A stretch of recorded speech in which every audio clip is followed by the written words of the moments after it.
C'est un accompagnement de tous les instants, j'ai envie de dire, parce que ça démarre depuis la phase diagnostique, hein, où avec les données que nous avons sur la santé de la population, les données que nous partageons aussi avec l'assurance maladie, avec l'Observatoire régional de santé, nous essayons d'avoir au plus près du terrain, une situation la plus précise possible sur l'état de santé de la population pour pouvoir adapter nos actions. Puis après, ça s'enchaîne sur quelles sont les priorités qu'on peut retenir, parce qu'on ne peut pas tout faire.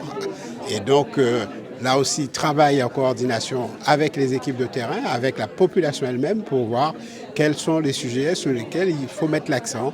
Est-ce qu'on met plus l'accent sur le problème du diabète et de la nutrition?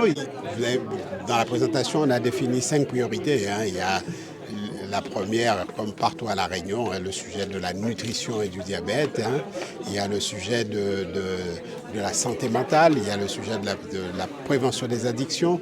Avec la cité éducative, on travaille aussi avec les coordinateurs sur l'apprentissage à la vie affective et sexuelle, parce que il y a à La Réunion, mais au port, comme sur le reste du territoire, le sujet des grossesses précoces, hein, qui est un phénomène dont il faut tenir compte, parce qu'on sait que qui dit grossesse précoce dit décrochage scolaire, et notamment pour les femmes. Hein, ce sont les femmes qui payent le plus fort de tout ça.